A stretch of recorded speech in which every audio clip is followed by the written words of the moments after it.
This episode of Broken Bones and Bullshit is sponsored by Ozcan Rule.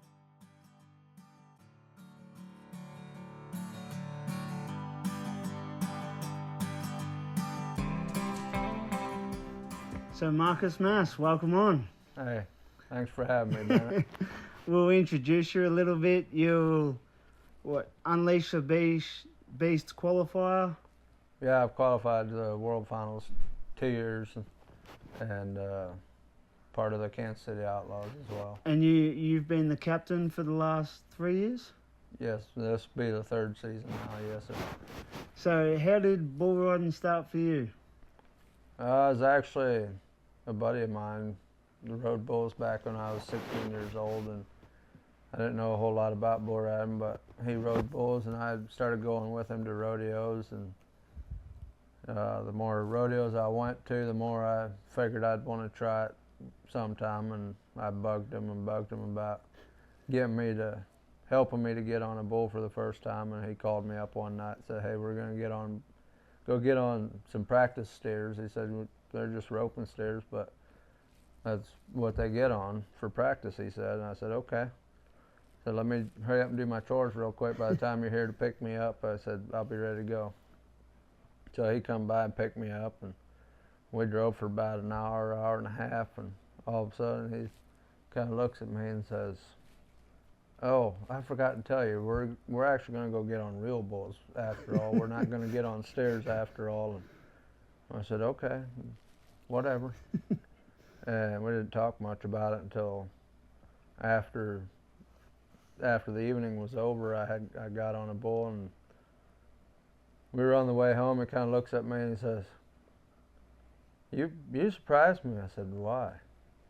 He said, "Well, I really didn't think you'd actually get on a real bull." He said, "Steers are one thing, but your actual bulls are another thing."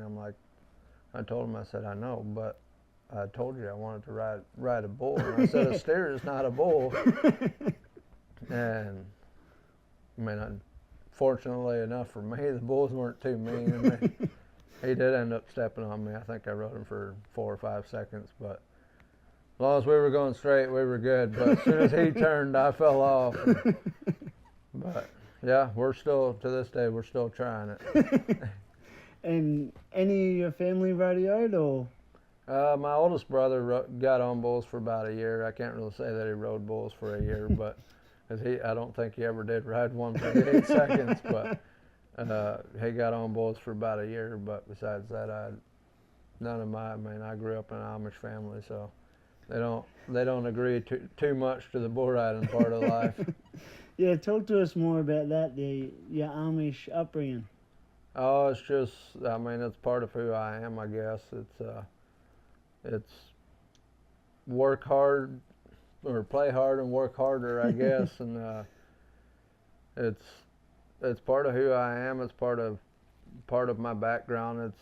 In a way, it's got its ups and it's got its downs, and I do enjoy still now going home. Just last week I went home and I actually helped Dad bale some hay with the horses, and it's kind of fun, working out in the field with the horses and using your hands to do stuff instead of letting the machines do everything for you. So yeah, a lot of people in Australia probably wouldn't really understand that way of life.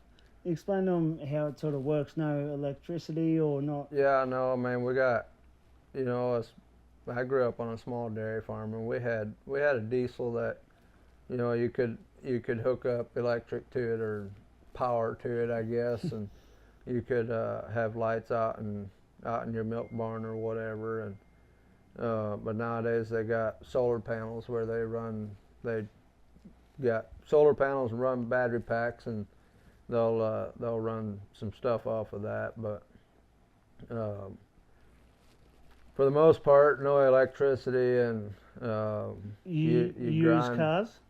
No, we use a horse and carriage for all your transportation, unless you got to go a long distance. You can pay people to take you somewhere or whatever.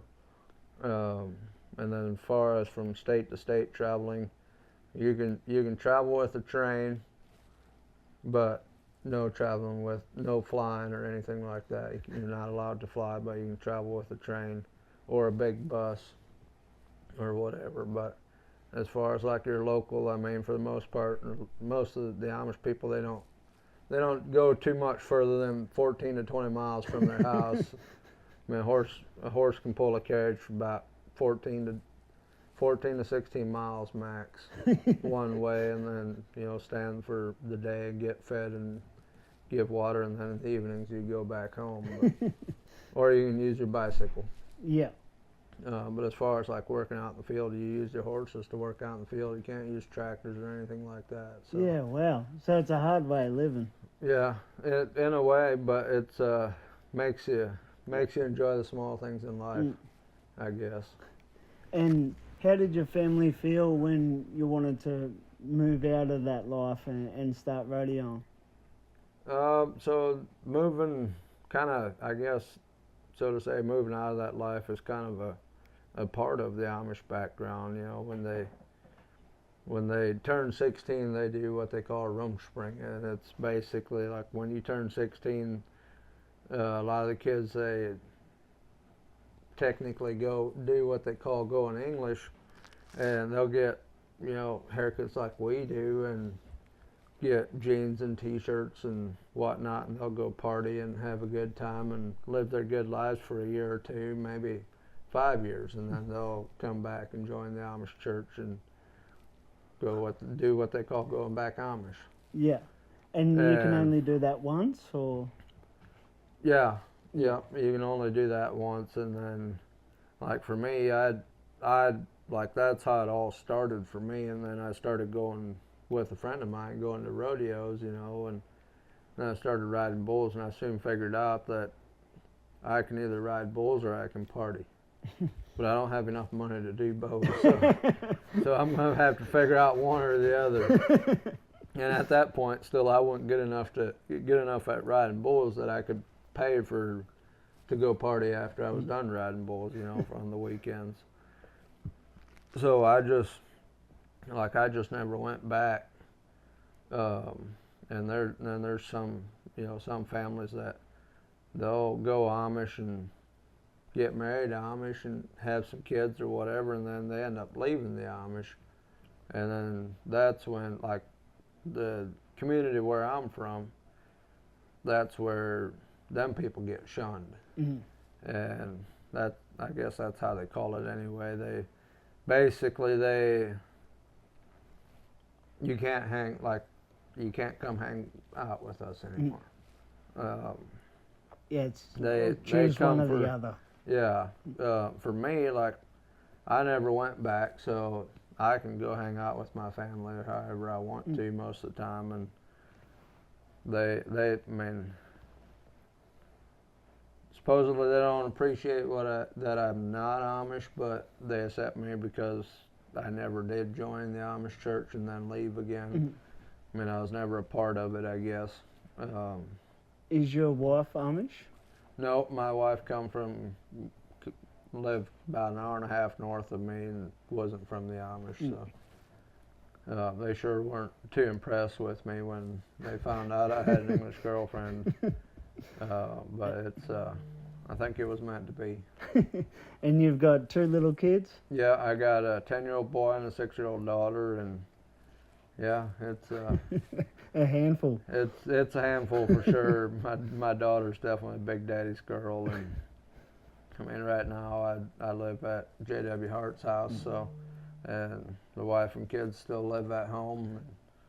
It's definitely with this team series going, I try to be down at J.W.'s house so I can keep practicing more and working out with the rest of the team and putting in the work, so it's a lot less time spent with the wife and kids, and it gets tough, but it's part of life. You think any of your kids will rodeo?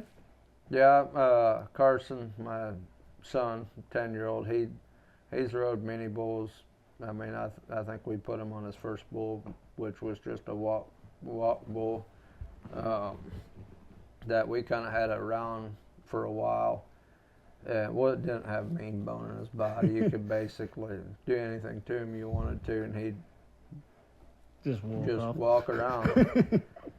We put him on him, I think, when he was 3, and he got on a few sheep here and there. Never really was a big fan of the sheep, but as soon as he could put his hand in a rope and keep a leg on each side of a bull, he's been getting on bulls. And Macy, my daughter, she obviously, she's gotten on a couple sheep, but the last time I think it was the last time she got on one, she used to always tell me she'd do it by herself. And every time we'd get in the chute and I'd be there to help her, she's like, "Daddy, you better keep a hold of me." And I think the last time I went to help her, I had told her, I said, "No, you're getting old enough." I said, "You're going to have to figure out how to do it yourself." She's like, "Okay, I will." And about the time we get in the chute, she's like, "Daddy, you better keep a hold of me." And I was like, "Okay, I will." As soon as they opened the chute, I let her go. And that sheep done hauled out across there, and she went flying, and she's like, she comes back over there to the chute, she stomps her foot, and she says, "I don't like you. I'm never doing that again." I said, "You're going to have to figure it out. You want to keep riding sheep?" I said, "You're going to have to figure it out by yourself." Ozcan Rural, providing Southwest Victoria with everything related custom sheep and cattle yards. Get in touch with the fellas via email ozcanrural@gmail.com. That's AUS, can like the one you drink, rural@gmail.com. Building fences straighter than your local politician. So your little girl got smoked on the sheep and got a bit sour on it? Yeah, I done let her go, and that sheep done run out across there, and she went rolling, and she comes back over, she stomps her foot at me, and she's like, "I don't even like you anymore." "I'm never doing that again." I said, "Okay, that's fine. I never asked you to either." So she says she's going to be a barrel racer now, so I'm okay with that. Well, except that'll probably be more expensive than riding bulls. That's I what have to buy a horse, I have to buy a trailer, and all that stuff. So. And then the feed and yeah. So, which, I mean, on the other hand side, I got a couple horses at home, so yeah, we'd probably make one of them work. Definitely when she's still a junior. Yeah, yeah. Which we got a couple little miniature ponies too, and there's the one is basically her pony. We call it her pony, and she can ride it wherever she wants to. So tell us about your career prior to the teams deals. Did you have a lot of success in your professional bull riding career? As far as, I mean, I guess I was always, in my opinion, kind of a mediocre guy as far as the professional bull riders went. I was always one of the kind of lower end guys, kind of bouncing back and forth on the bubble, and I feel like J.W. Hart had a lot to do with my success as far as since the team started. You know, I mean, it's having a guy like that in your corner that shows you day in and day out and tells you that he believes in you, and not only just tells you but shows you that he believes in you. It's kind of hard to not start believing in yourself. And but before that, you know, with my whole upbringing, it was just kind of hard for me to believe in myself and believe that this is what God called me to do. And you know, I mean, bull riding don't happen in the Amish community, so it's I always ask myself why God created me to why God gifted me with the ability to ride bulls if he put me in an Amish community. But God's got a reason for everything, and I felt like it all changed when the team season started and J-Dub called me and showed me and told me how much he believes in me, and it kind of switched my perspective, you know, to realizing that God really does have a reason behind everything, and whether he put me in an Amish community, even though I was supposed to be a bull rider when I grow up, or whether he put me didn't put me in an Amish community, and then I wouldn't supposed to be a bull rider. You know, there's a reason for everything. So it's I did win a national title in the lower divisions, kind of stepping stone up to the PBRs. Two national titles, two different associations, and I won a couple touring pros on my way up to the UTB level, but yeah, never was the greatest bull rider. Still ain't the greatest bull rider. You're doing right. I'm doing, in my opinion, I'm doing a lot better now than I was before team season started and before I had J.W. Hart backing me. Touching back on how you used to battle a lot with the Amish, like trying to get your head around if that was what God's plan was to put you in an Amish family and then be so talented riding bulls. Right. Is that was something you sort of battled with, trying to figure? Yeah, that's, I mean, it's just, in my opinion now, looking back on it, it's just Satan trying to put ideas in our head.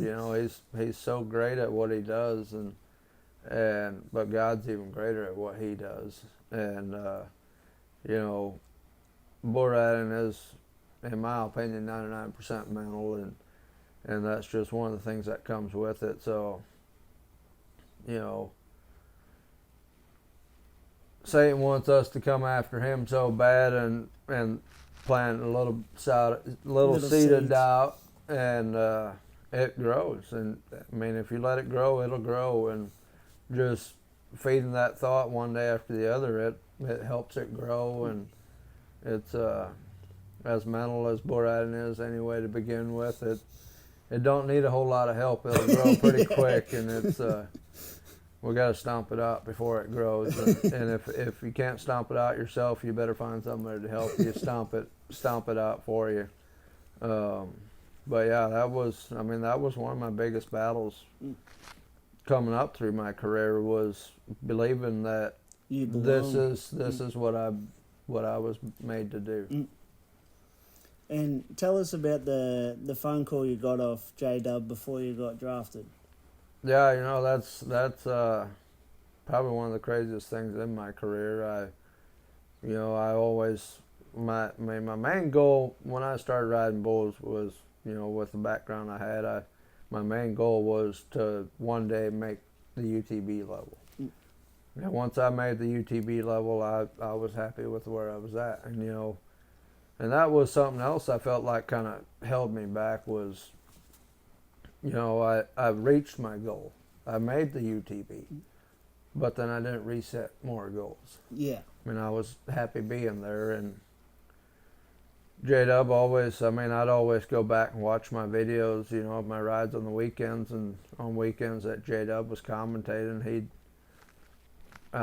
know how J-Dub is. It's not about sugarcoating nothing or this or that. So, there was times when he'd talk good about me, and then other times he'd just stomp me in the ground. Or so I thought anyway. And so when they come around with the idea of PBR teams, I thought it was the dumbest idea they ever had. And I was going to be done with PBRs. I filled out a bunch of other paperwork to go do other stuff, and I was going to be pretty much done riding bulls, or maybe go to some lower levels, still, or whatever. And all I had to do was basically send all the paperwork in, and I had my card at doing a bunch of other stuff. I had gone to a couple judging clinics. I was going to start judging bull ridings and judging ABBIs and whatever, and which I still do some of those now. But I come home from work one day. All I had to do was send it in. And I come home from work one day, and I took off. I had a stack of papers probably that big that I had spent 2 days filling everything out, and I picked it all up, and I asked my wife where it was, and she told me, and she's like, "Why?" I said, "Because I got an idea." She says, "Okay." I went and found the papers, and I took them all and walked right past her into the kitchen and opened the trash and threw them all in the trash. And she's like, "What are you doing?" I said, "Well," I said, "I'm never going to know if PBR teams was a great idea if I don't fill out the paperwork." And I filled out the paperwork, sent it in. I said, if I don't do it, I'll never know. And I think it was 2 or 3 weeks later, I get a phone call from Marietta, Oklahoma, or from somewhere in Oklahoma. And I was working, and I didn't answer the phone. I'd let it go to voicemail, and we went to leave work that afternoon. And my boss at the time actually used to ride bulls too. And we were left work, and I listened to this voicemail, and I'm like, "What the hell?" And he's like, "What?" He's like, "Did it somebody to do with the teams?" I said, "Do you want to believe who just freaking called me?" He says, "J.W. Hart." I said, "How the hell did you know?" He says, "Because I know what J-Dub thinks of you. I know you think he don't like you, but he's like, I know what he thinks of you." And I said, "That is the last sumbuck I would have ever thought would have called me." And he literally left me a voicemail and said, "Call me when you get this. I want to talk with you." So I called him back. It took me probably 10, 15 minutes at the least to try and soak all this in and process it. And I was like, this has got to be a prank phone call or something. And finally, I mustered up enough courage to call him back and, ask him if this is actually J.W. Hart and what he wants. And he picks up and he's like, "Hello?" Says, "Is this J.W. Hart?" I said, "Yes, sir, it is. Is this Marcus?" I said, "Yeah." He says, "How are you doing?" I said, "Oh, pretty good." He says, "Got a question for you." I said, "Okay. Might have an answer for you."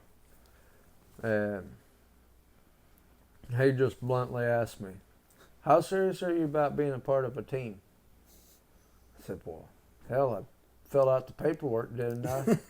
I was, at that point, I was kind of like, "You ask a dumb question, I'm going to give you a dumb answer."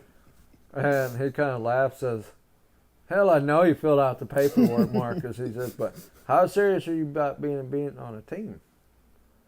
And I said, "Well, I figure I'll do whatever I got to be on a team." And he says, "Okay." He says, "You're a good boy out of the way you are," but he says, "I feel like you can be a lot better than what you are." And I was like, that's kind of nice to hear, And he's like, "I don't want you to get offended. I don't want you to get any hard feelings or anything." And he said, "I'm not calling you fat by no means, but," he said, "would you be willing to lose, wait a minute, how much do you weigh?" And I told him. He said, told him what I thought I was close to, and he's like, "Okay." He said, "That's what I thought, what I kind of figured." He said, "Would you be willing to lose about 20 to 25 pounds Wow. to be on the team?" I said, "Well, I can sure try my best." He said, "I'll have a fitness trainer, nutritionist get with you next week, and we'll get you on a meal plan and workout plan, and we'll start working on it if you're serious." I said, "Yeah, sign me up." And I asked him, I said, "How soon am I supposed to, need to lose this weight? By what day do I need to lose this?" And he said, "By Cheyenne." And I think this was in end of March or 1st of April. And the way I had figured it, I think I had 3 months. So May, June, July. Yeah, it was end of April. Because I had 3 months to do it, basically 12 weeks to cut 20 pounds. And I had over the past 5 years of my career, I had couple of years ago, I had broken my jaw, and I had lost some weight, and I was riding better than I ever had before. And I'd always kind of wanted to get back down to that weight, but I just never, like I was, I guess in my opinion, always too mediocre. Never wanted to put in enough work to get it back down there. So we got to work. I mean, the next day, I think actually maybe even that night when I got home, I went running. And I figured, just start putting in miles. I mean, even that much, just exercising day after day after day will help to a certain extent. That first time I went running, my main goal was to run 1 mile without stopping, just a steady jog. I mean, not fast, but not walking either. And at this point, I don't remember if I did run the mile without stopping, but I damn sure thought I was going to die that day. I made it back to the house, and I made it far enough off the road that I was in the yard, and I laid down in the yard, and I laid there for 15, 20 minutes trying to get my air back and trying to quit sweating. I thought I was going to die, but so the point that he called me until the day he wanted me to lose the weight was 12 weeks. And from the day he called me until the draft was 6 weeks. And I checked in with him and the Fitness the coach? nutritionist guy every day, every morning before I'd go to work. I'd get up and I'd weigh myself, and I'd send them the weights. And in 6 weeks, the morning of the draft, so I was pushing 180 pounds when he called me, and he wanted me down. He said, "Well, shoot for 160." He said 160, and he said, "We'll go from there." And the morning of the draft, I weighed in at 158 pounds, which was 6 weeks. And I got told things that did not end up happening, but it did end up happening later on down the road where I did get signed on the team and as a protected rider. And our captain at that point was hurt. Majority of that first season, he was hurt and couldn't ride. And obviously Dalton Castle's a great guy. I have nothing against Dalton, but he was hurt most of the season, and I had no wish to take his spot. And still to this point, I'd gladly hand it over to him if he'd come back and take it over. But they kind of started calling me captain, and it kind of stuck, and been cap ever since, I guess. And because I guess you'd be the oldest guy in the team. Yeah. So you take that father sort of. I guess, and it's kind of, and I feel like my upbringing has a lot to do with that too. It's the Amish way of life. It's a lot about being a leader, and I feel like that had some play in it. And obviously I'm the old one of the bunch. I mean, some of the guys anymore call me grandpa. I'm really not that old, and luckily for me, now we got Brennan Elder, and he's like 3 months younger than me, so I'm not the only old guy on the team no more. And all them other younger guys, they're behind. They're coming up behind us. They ain't gonna be young that much longer. If they call me old now, they'll be old here pretty soon too. Couple of years. Yeah, I mean, you know how it is. We're still young at heart. We ain't that old. And so the difference and then you signed to the team, and in your first year, was that when you come third in MVP? Yeah, so the first season I ended up, I had my main goal, even now, my main goal is to try and stay on every bull, obviously, that they're running under me. And but yeah, I ended up coming up third in the MVP race behind Jose ended up winning it, and then Dalen Swearingen, who had just won the world title that prior year, the individual season. And then I was in third. And you're only 3 bulls behind? Yeah, I think I was 3 bulls behind Jose and Dalen. I was actually going into the last weekend. I was sitting fourth in the average or in the MVP race, and I didn't think Luciano was ahead of me. And I didn't think I was going to be able to pass Luciano, but luckily for me, I rode all 3 of the bulls I got on that weekend. I think he only rode 2, so I passed him. But yeah, it's pretty crazy what you can do when you got a coach in your corner that believes in you, and you got a guy that gives you the ability to keep on believing and keep on trying. And I think a lot of people look at the team's deals and look at the coaching setup and think it's a gimmicky thing, but it's not. J-Dub takes you in like you's a family and treats you like that, and he really cares about everybody that's involved in this team, and like he's on the phone or out there like we've been bucking bulls and wanting everyone to get better. Yeah, for sure. And and last year for me, it was a little bit of a rough year for me.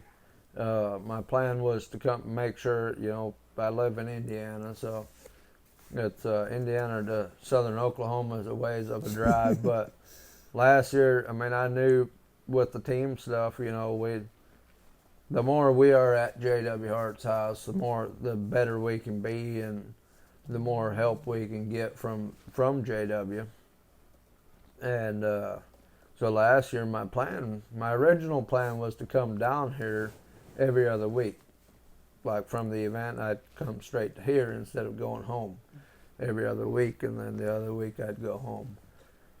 And then I obviously broke my back in gambler days, so that kind of fell apart. But I told my wife after all that happened last year, I told her, I said, this year we're going to move down here.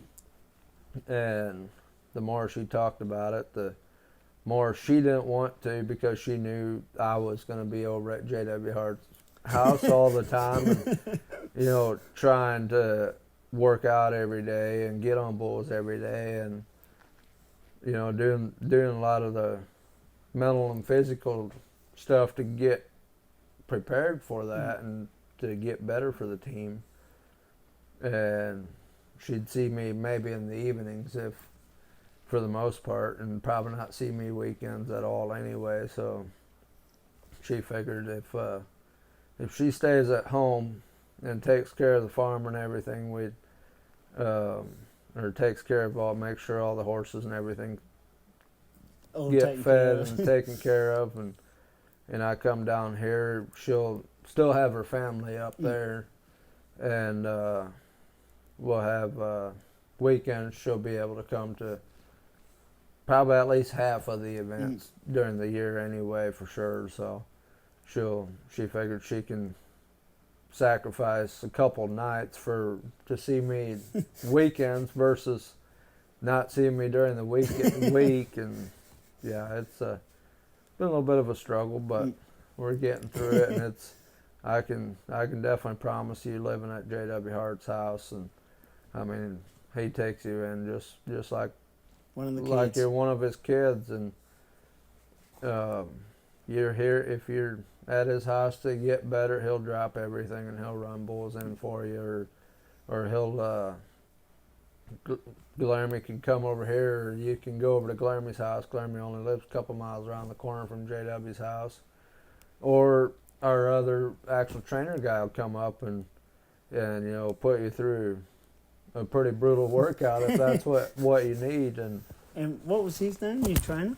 Asa Pickens. We just call him Deets or AP or Major Payne or he's got a bunch of different names. He's got a few titles. There's a bunch of guys that don't like him, but just because he can get on you for not doing things right. But it's the way I look at it. We can as long as we're giving it everything we got each and every time, he can't get on you too much. And J.W. Hart's the same way as Ace is, so it's just got to give it everything you got each and every time. And after you joined the teams, that was when you made the finals twice? No, I made the finals in 2019. I guess it was 19. I don't even remember for sure. I've been hit in the head too many times. Yeah, me too. I made in 19 or 20. I made the finals, and then in 2023 again I made the finals. Yes, sir. Yes, sir. And what's the best ride you've made? The best ride I've made, I'm always kind of stuck in between. I mean, I'd say the best ride I've made was probably last team season at Outlaw Days. I rode Hokahay of Blake Sharp's for 90 points to seal the deal for us to win the event for us. The buzzer beater. Yeah, but a couple of years ago, I think it was in 2020, would have been the year of COVID. So that would have actually been the same year I made the finals the first time. We had Monster Energy team deals, is what they called it. Then it was just a small series. It was, I think it was a total of 4 or 5 weeks long. And we had most of the events, like the games, were in Vegas at the South Point. And the second, so we rode, us and I think our team, which was me, Silvano Alves, Mason Taylor, and Luciano De Castro, were on the same team. And then I think there was 3 other teams that same week. 3 or 5 other teams. I can't remember for sure. But we rode 2 weeks in a row. We played 3 nights in a row. And then we went home and the same amount of teams come back for the next 2 weeks. And then I think it was the top 3 or 4 teams went to Sioux Falls, South Dakota for the finals. But there, the first weekend, I don't think I got to ride the first weekend. And they had Sam Mitchell, M. Raftery. He had a calf there that they called Bubba G. It was a big, tall, white calf. Nobody knew much about him. It was I think that might have actually been his first PBR out. I don't remember who got on him the first weekend. I think maybe Sage Kimsey got on him. I mean, just slammed the shit out of Sage and made him look dumb. And they marked him. I think he like in the 47s. I think he was a high mark bull of the event. You know, after the first weekend, going in the second weekend, that's all they were talking about as far as the bulls went, was that bull. And I think the second or the third day of the last weekend, we drew that bull. And Mason Taylor was supposed to be getting on him. So everybody got on 2 bulls except for the alternate, and I was the alternate. So if one of the other guys got hurt, I was the guy to get on. And after Mason rode his first bull, his riding hand swelled like this thick. Like he was having problems with his riding hand, and he mustered it out for the first one, but his hand swelled big. And he's like, "Marcus, can you get on Bubba G?" I'm like, "Sure."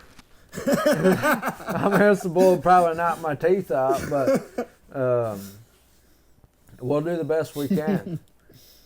And I went out, and I didn't stomp the shit out of him by no means, but I rode him, kind of hung off the side of him for about 2 jumps, and I could have been 90 on him, but one of the judges had me marked to be about 83 points and 186, and then 2 of them had me at upper 80s, almost 90, but I kind of jacked him up in the end, so I didn't deserve to be 90 anyway, but that was probably one of my most memorable rides. But the ride on Hokahay of Blake Sharp's was probably, I mean, I was 90 on him for the first time ever in a PBR, so that was pretty special, and it pulled off the event win for us at our home event as well. So. And that was the 3rd time you've been on him? Yeah, that was, so the first time I got on him was, I think it was in Austin, the first year of team season, Austin, Texas. We drew him, and I told Coach, I said, "I think I'm your guy for that bull." And he gave them to me. He said, give me your best shot. And I took him for about 5 or 6. I kind of jacked him up a little bit, hung off the side of him as well. And but we did the day money drag, and we got the whistle before he slung me to the dirt, and I was 83.5 points on him, maybe.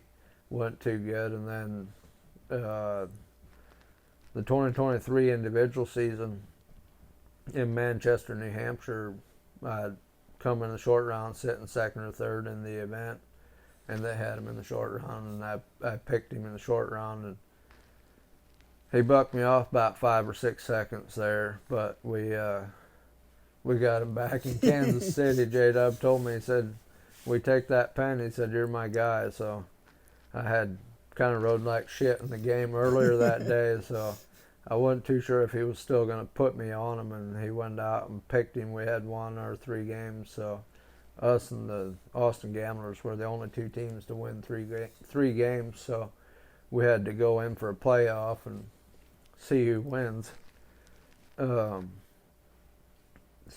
I didn't know for sure if he was still going to pick me after that game ride I had. Wasn't too overly great, but he went out there, and as he went out, he kind of looks back at me and kind of nods his head, and I was like, okay. I strapped on my stuff, and Winks and De Silva come over, and he grabs my rope, and he says, is it you getting on? I said, I think so. And about like that, they announced it that J-Dub picked Hoka and me to get on him. Winks and says, gives me the thumbs up, runs over and puts my rope on, and I'm just thinking to myself, I don't think I've ever felt this much pressure before, I got 11 guys plus 2 coaches, technically 3 coaches with the fitness trainer riding on my shoulders here. And plus we got all the fans, they're wanting the Kansas City Outlaws to win. And but I knew I had good shot at riding him, and I knew the one time he did buck me off, I had dislocated my riding shoulder in the long round, so I knew I had a good shot to ride him, and all they had to do was buck off, and as long as I stayed on my bull, we had the event won. So their guy, the Austin Gamblers guy, ended up bucking off, and I went in there and heated up my rope, and it felt gooey as all get out. I mean, just slick, and I was like, there's no way I'm going to be able to hold on to this rope if I get leaned back a little bit. I go to take my wrap, and Guillermo kind of taps me, and he's like, hey, Marcus, put it through that finger. And, I've never tried it before. I mean, there's guys that told me that, just your Brazilian rope, you take and put it through your index fingers, just like splitting it off, just taking the pinky wrap. And I said, sure, why not? So I ain't got nothing to lose today, so I just run it off through there, through my index finger, and I close my hand, and Glamour says, now smack it. And like I never really do. I mean, I normally pull my thumb over there, pull my tail back up there, and I slide up and go.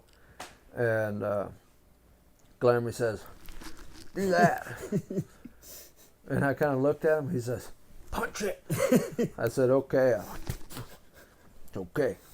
I slid up there, and I nodded my head. And I swear every jump I could feel that rope sliding through my fingers. But it's... And I never did hear the whistle. I mean, that crowd gave you chills like no other. I mean, when I come off of that bull, I'm pretty sure all the hairs on my body were standing straight on end. I mean, it was so loud in there you couldn't hear the buzzer. And I mean, if you've ever been to a PBR UTB event, you know how loud that buzzer is. And it was just like it was crazy. It was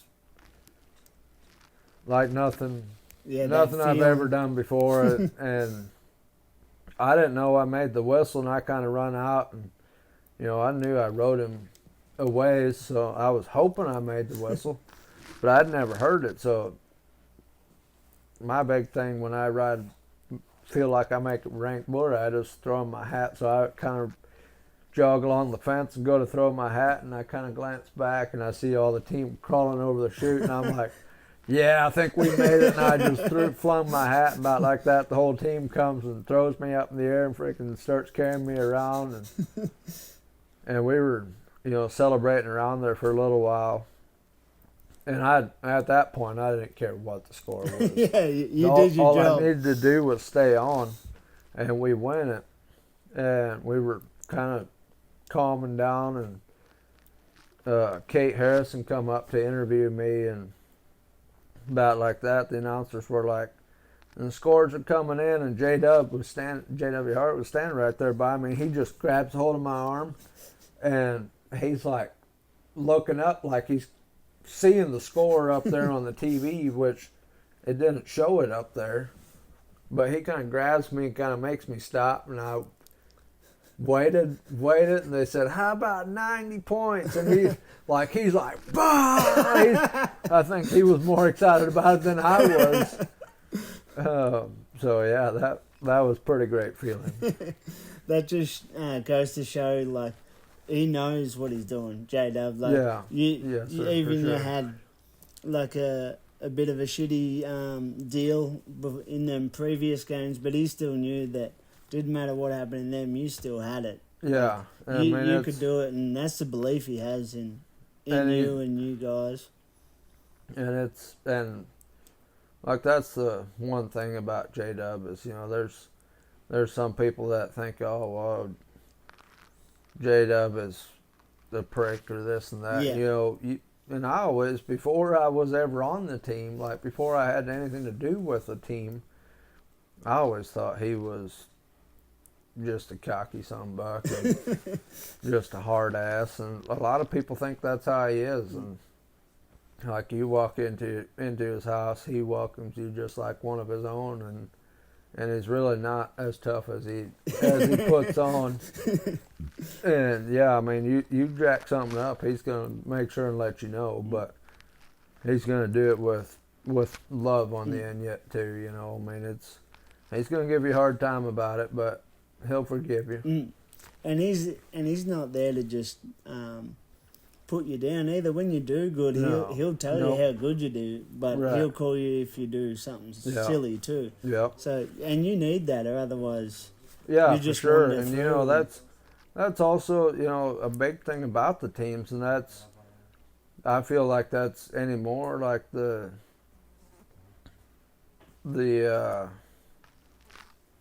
how do you call it? The people nowadays, everybody's too soft. Like, yeah.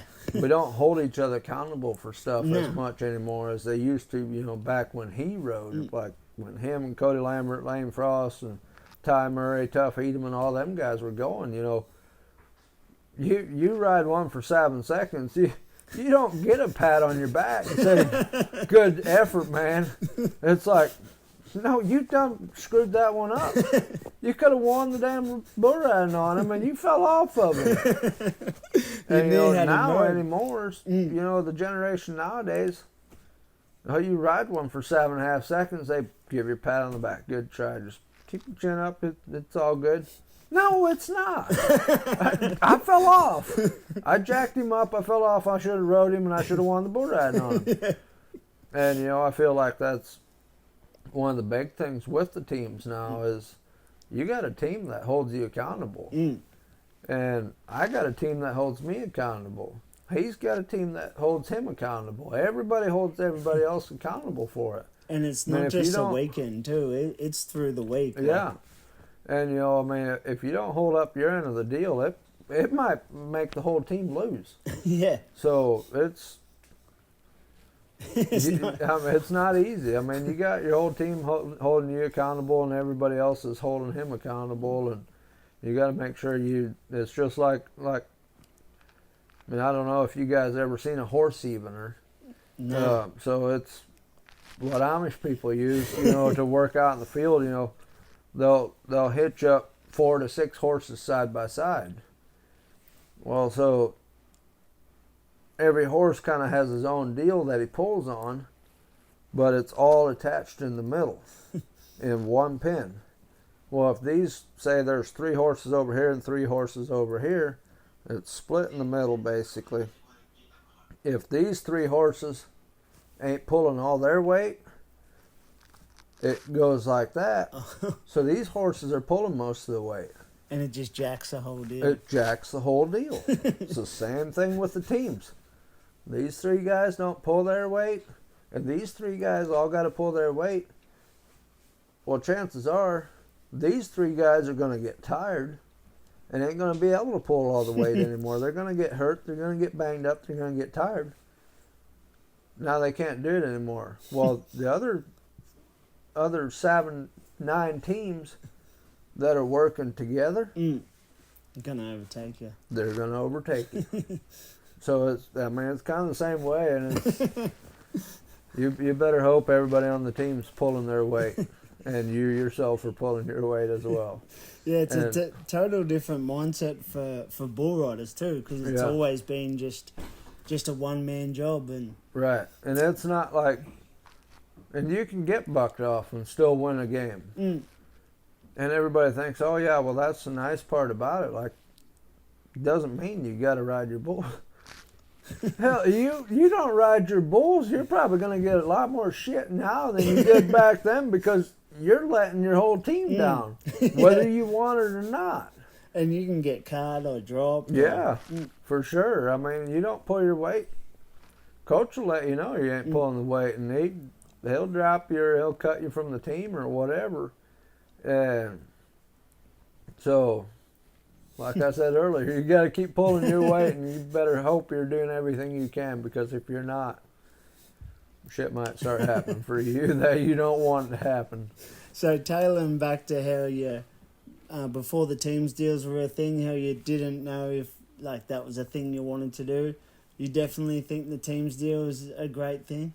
Yes, for sure. I mean, in my opinion, it's one of the greatest things ever for the sport of bull riding. I mean, yeah, bull riding's an individual sport, and it'll always still be individual sport of bull riding as well. But as far as the team's perspective, it's a great thing for bull riders. It's huge, and it's just having guys on your side to push you and help you and pull you, whatever, drag you for that matter, and try and help you get better, trying to help you along the way, and all that stuff is huge. And having a coach and having a lot of, just having physical trainer. I mean, there's a lot of bull riders out there that think they got a physical trainer, that'll help them, but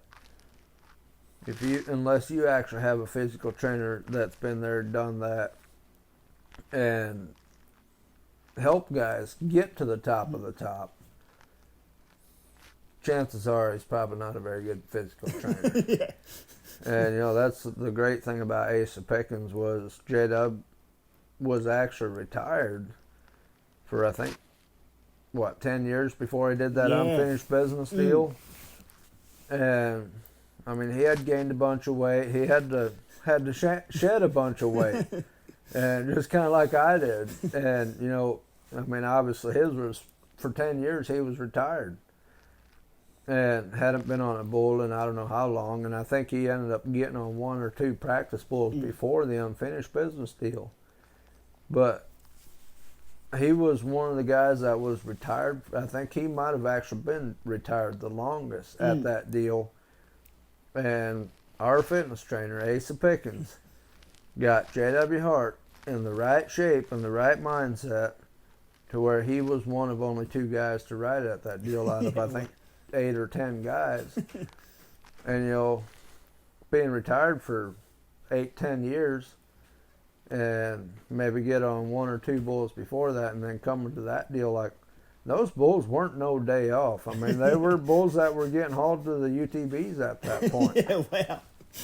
They didn't take it easy on the old boys. No, it wasn't no day off. And for him to, that convinced J.W. Hart right there that, hey, this is our guy for our fitness trainer, our nutritionist, or whatever, to help these guys get there. So it's a huge thing. I mean, obviously I don't know how all the other teams operate. We don't go to their training camps. They don't come to our training camps or any of that. But as far as our team goes, I'd say it's one of the greatest things that could have ever happened. Yeah, that's awesome. Yes, sir, for sure. And you're telling me today about when you got dragged, you got hung up, and you showed me that video. Talk to us about that. That's one of the worst hang-ups I've seen. Yeah, that was probably one of the worst injuries of my career, and besides, I mean, I'd say that was even worse than breaking my back, what I did a couple months later. But that was just, I was used to ride with, years ago, I used to ride with an American, and, kind of years ago, everybody kind of switched to Brazilian ropes and thought that was the new great thing. And, I mean, logically, yeah, makes more sense Yeah. than the American style bull rope does. And I switched to Brazilian rope and hadn't never looked back. And, the higher up I went, as far as levels wise, I came up PBRs and, getting on these rank buckers. Brazilian rope, you can have a pretty darn sticky bull rope. You ain't going to have to worry about your hand getting stuck in there. You're going to have to worry about it coming out. And, so, I mean, for the past 5 years now, I've always, my bull rope's always normally pretty damn sticky. And I had been having a problem with my little finger was pulling the skin off the side of it. And every time I'd ride, it'd kind of get locked in there as I'm trying to get out, and it'd pull that skin off again. And it hurt like all get out. I had that. See, that H is worn off. Yeah. The same thing. So I was like, well, J.W. Hart looks at me and says, you may want to switch back to an American. And I was like, yeah, I think I'm going to try it. And I actually got on here at JW's house. I went and bought me an American and got on probably 3 bulls. And I knew, with an American rope, you can't ride with it as sticky as you can with a Brazilian. And because your American rope, you can get hung up a lot easier. So the first one, I was half scared to put too much sticky on, and man, that sumbug wasn't sticky for nothing. And that bull left kind of hard out of there, come around, and I mean, just blew me out the back door. I mean, I was sitting perfectly in the middle of them, but my hand just come up here. And I looked at JW, I said, hell, I think I better put a little bit more sticky on it. He said, you think? I said, yep. So I put a little bit more sticky on it, and rode the second bull right to the whistle, but he done got me bucked up about 7.5 or so. And I was like, I'm going to get on another one.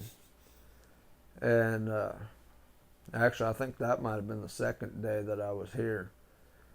And nobody was really wanting to get on anything.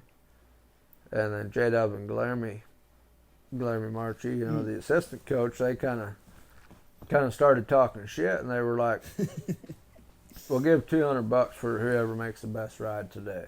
And I had already been planning on getting on that day. And everybody runs and gets their gear bags. And I'm like, oh, great. I thought I was going to be the only guy to get on. I was thinking this is an easy $200.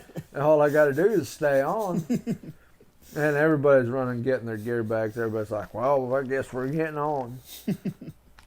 And well, needless to say, I was the first one ready, so I kind of got to pick which one I wanted to get on, and they finally rolled him in, and I was taking my wrap, and Colton Hevelo he was spotting me, and he kind of whispers in my ear, and he says, hell, why don't you just split that sucker off again? Tell me how good it feels. And I don't even think twice about it. I had sticky it up a little bit better. I didn't think about it twice. I just split that thing off and kind of slid up, and I'm like, man, I forgot how good this really feels, splitting off on a good old American. And I went out, rode the shit out of my bull, made the best bull out of the day, and I got the $200, and I went back home. I had gotten on 3 bulls here at J-Dub's house with it. I went back home and went to 2 amateur bull ridings, and first one went good, and went the second one, and I had a bull that kind of hop, skip, kind of walks on his front end the whole time, and just kind of wants you down over his outside shoulder the whole time. And I was fighting it, and finally just kind of started going down off the side, and I was going to do the day money drag because at them bull ridings, I mean, you ride your bull, you're probably going to be the only guy to stay on. And needless to say, he got me off the side, and I didn't make the whistle on top of him, but he drug me around the arena for about 20 seconds. And I done it that day. I had dang sure made my rope sticky, and split the finger. I had split her off, and unfortunately for me, it kind of started sliding down on the off side of I was hanging off the side, so I was on the one side, the bullfighters were on the other side trying to reach over and get it, and they couldn't get a hold of my tail because originally I had a hold of the tail, but I could not get it out. And the bull ended up stepping on my legs and kind of tripped me up. And then bullfighters are on the other side trying to get a hold of my tail while I got a hold of it. And the bull trips me up, and I pulled the rope down halfway down the bull's side. And the bullfighters are still on the other side, so they're trying to get a hold of my tail when it's halfway down the other side of the bull, and they can't get a hold of him. And by the time they realize that my hand slid down the other side, the bull was basically just running across the arena, full tilt, So these bullfighters, they ain't got no chance to keep up with him. And then he comes up and runs alongside the panels, and I'm between him and the panels. So there's no way these guys can get on him.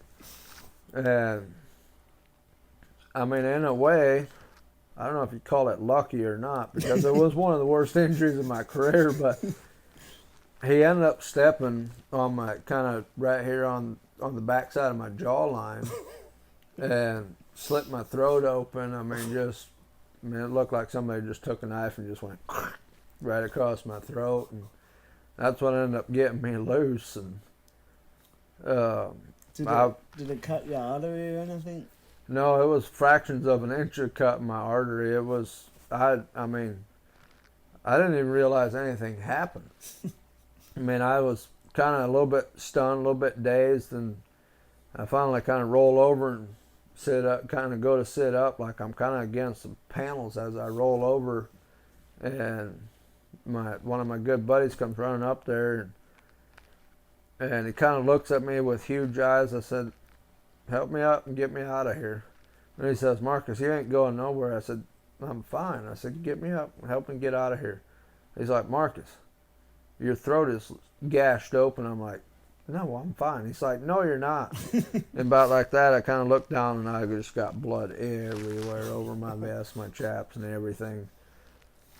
And the EMTs are coming pouring in from every side at that point, and just start stuffing gauze in my throat. I had a gash from here all the way over to here, and you can it was sort just of see it through your beard.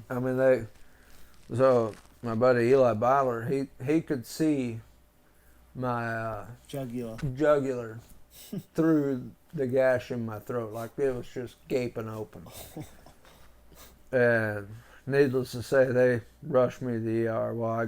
They finally get me up on a stretcher and get me to the ambulance, and they roll me in the ambulance, and I'm just laying there on the stretcher like this, and I kind of open my eyes, and there's a mirror on the ceiling of the ambulance, and all I can see is just gauze everywhere around here, blood everywhere around here, and I'm like, oh great.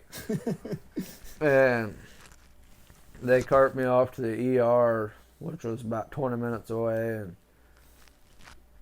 took me into one room, and I was still awake at this point. a bunch of nurses around me, and they get ready to start going to work, and all of a sudden, doctor runs in, and he's like, "No, we're carting him off to emergency surgery.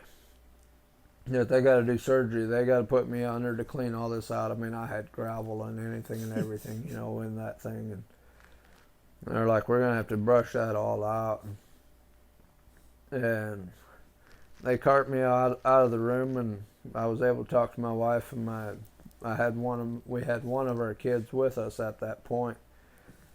And well, actually both the kids had gone with us, but the Eli Bowler and his wife, they took the one kid home with them, and they both kind of looked in there on me, and I talked with them a little bit, and next thing I know, I woke up in the room and I was hurting like a bitch. And yeah, I guess they took a wire brush to my throat and just brushed all that shit out, and sewed it. Had to sew up the inside and then Did put they leave stitches. it open for the infection? Like sometimes they leave that tube. Stitched it up on the outside, but they put drain tubes in it. Yeah. And I think it was twice a day, maybe even 3 times a day. I think it was every 6 hours. I had to change these drain tubes. Oh, I wanted to kill some nurses those days. I was in ICU for 3 days,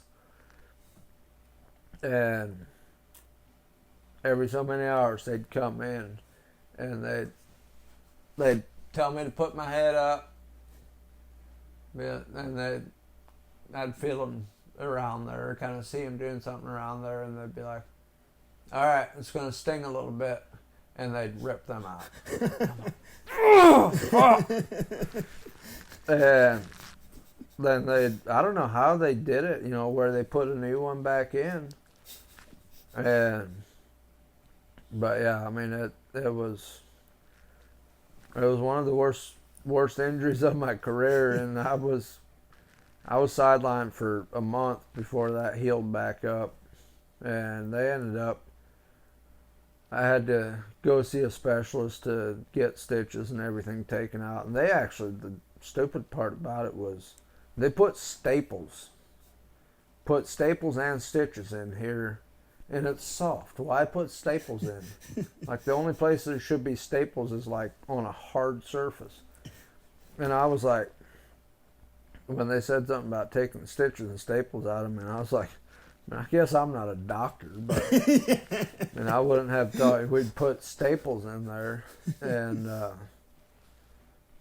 but they told me in a week go to see a specialist. That was out in Pennsylvania where that happened, and obviously I live in Indiana, so it would have been a ways from that hospital. But they told me to find a specialist and go see them and to take the stitches and staples and everything out. Then, and a week later, I went to a specialist, and he barely even looked at it, and they're like, "Okay, we'll pull them out." And me and my wife were like, "Okay, well, if they said pull them out, then they're probably good." And he pulled out about half of them, and then he kind of stopped and kind of looked around for a little while, and then he gets ready to go pull out the rest of them. He's like, "I just had to make sure it doesn't bust back open." And I'm like, if you have to make sure it don't bust back open, you probably shouldn't have pulled them to begin with. But no, he pulls the rest of them out. And we get out to the car to leave to go home. And my wife kind of looks at me, and I mean, did she rip my ass for it? She's like, this so-called specialist is the dumbest specialist she'd ever seen. She's like, "Your gash is still gaping open." And I'm like, "What do you mean?" She's like, she took a picture of it, like, it looked awful. Like, if we would have left it like that, y'all would have probably thought I got into a knife fight or something with somebody, because I'd have a horrible scar. And I ended up sent the picture to Rich that works for Sports Med, and he calls me and he's like, "What the hell are you doing?" And I'm like, "I had to go to a specialist to see if it's good to pull out." to pull the staples out. And he's like, "You're telling me a specialist pulled all that out?" I said, "Yeah." And he's like, "What kind of specialist you got? Like a foot specialist or something?" I'm like, "No, we was supposed to be an ear, nose, and throat specialist." And he's like, "Well, that's the dumbest sorry son of a buck you ever seen." And I told him, I said, "My wife wants to go home and shave all this mass off and super glue it shut." And I told him, but I said, "I ain't about to do that." And he says, "Marcus, well, I'm sorry to inform you," but he said, "Your wife is right. That's what you need to do." And my wife's sitting in the passenger seat, and we got it on Bluetooth speaker in the vehicle. We're sitting at a gas station making this phone call, and she's just over here smiling, grinning from ear to ear. And I stopped him. I said, "Rich, you need to quit talking." I said, "You're making my wife's head pretty big." And she starts laughing. And I told him, I said, "She's sitting in the seat right next to me. She can hear everything you're saying." He says, "Well, Jamie, just so you know, you are correct." And he said, "You need to go home and you need to shave everything off that you can. Do the best you can, and you need to glue it. If you want to, you can glue it shut, and if not, you can put like stereo tape on it." And then that's what we did. We literally went home, and I laid on the picnic table, and she took a razor and literally shaved all this. I mean, she took the trimmers and shaved it down for the most part, and then took a razor to it and started just shaving away. You know, I mean, it was all swelled up and thick, and I guess she was going right by my cut and just shaving it off, and I wasn't flinching or nothing. She's like, "Does that hurt?" And I'm like, "Does what hurt?" She says, "Okay, good." Just starts just razoring it off, and I mean, it was all numb. Like I had no feeling basically from half my chin over to the back of my cheekbone. Yeah, wow. And so she shaved it all off, razored it all, clean cut and everything. And she starts just dumping freaking super glue in my chin and pushing it shut and puts tape over it, and tapes are all back shut, and actually looked damn good by the time she was done with it. And I think if it wouldn't have been for that, like I'd have one nasty ass scar on the bottom of my neck. What's tailing back to your upbringing? What do the Amish people do for? Do you go to doctors or? Yeah, to a certain extent, I guess. It's basically if it's a life or death matter, you go to the doctor. If not, you figure it out at home. Yeah. So any colds or flus, you just take like home remedies and stuff. Yeah, for the most part. I mean, they got some medicines or whatever, you know, like your cold medicine or stuff like that. But as far as, I mean, obviously, if you got a broken leg or broken arm, you gotta go get it reset. They'll take you to the doctor. But for the most part, it's got to be something broken or be a life or death situation, or you ain't going to no doctor. There ain't no reason to go to a doctor. I mean, I done gashed my back when I was still a little kid. Went to go swimming, and I went to jump off a diving board, and so the top step, it was a wooden step going up onto a wooden diving board, but on the back of the diving board they had a metal plate on it. That's what held the diving board down. Yes, sir. The top step broke on me as I was stepping onto the diving board, and like I just whooped down on the back of that metal plate, and I mean just laid my shin open. Oh no, we ain't going to no hospital or no doctor for that. I mean, my shin was sitting open like that. Like I could see my bone through my skin, through the gash. And they're like, "Nope, you did this to yourself. We ain't going nowhere." And well, they grow you up tough at least. That would get you ready for bull riding. Literally, the interesting part about it was like, so it was me and a couple of my buddies that had gone swimming. I had just turned 16 at that point when all that happened. And, you know, so they were being a little kind of pushback on me because I had started the room spring and stuff. And we were actually supposed to be home doing chores, and we decided to go swimming first real quick because it was hot out. And my oldest brother actually had to have appendicitis surgery that like a day he had surgery like a day before that happened, I think, and he was in the hospital still, and my mom was at the hospital, and we bandaged up my leg, like me and my buddies bandaged up my leg the best I could, and I was actually at my uncle's house that only has one leg. So he's got plenty of crutches laying around there. I mean, he's got one artificial leg, but he hardly ever wears it.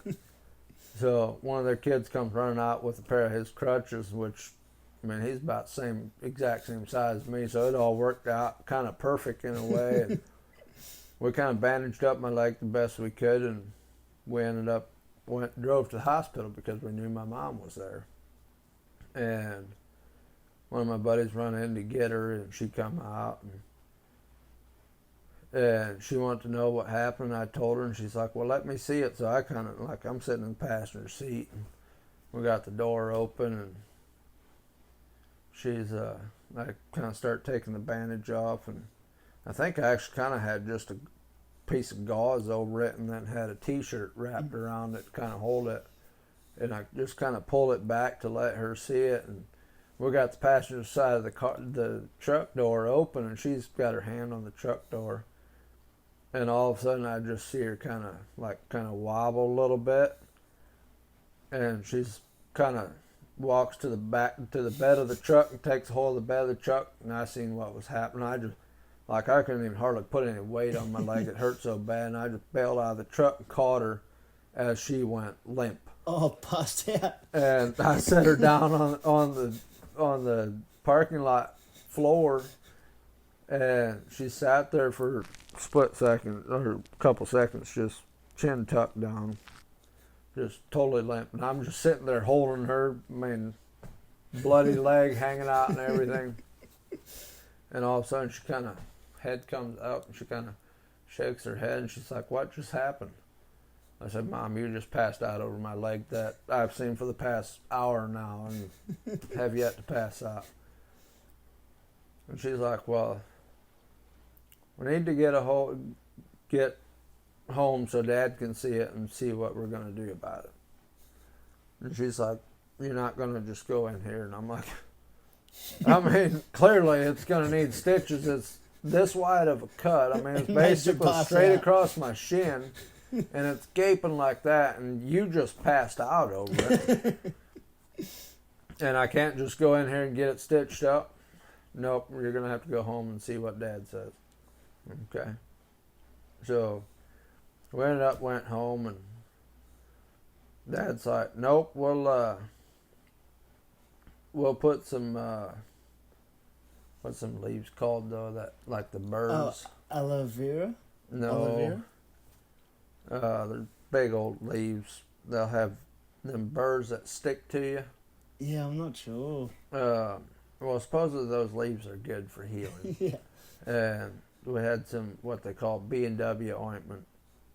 That's supposed to be really good for healing too. It's supposed to be like magic.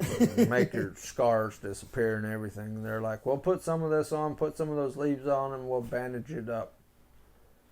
And it'll heal.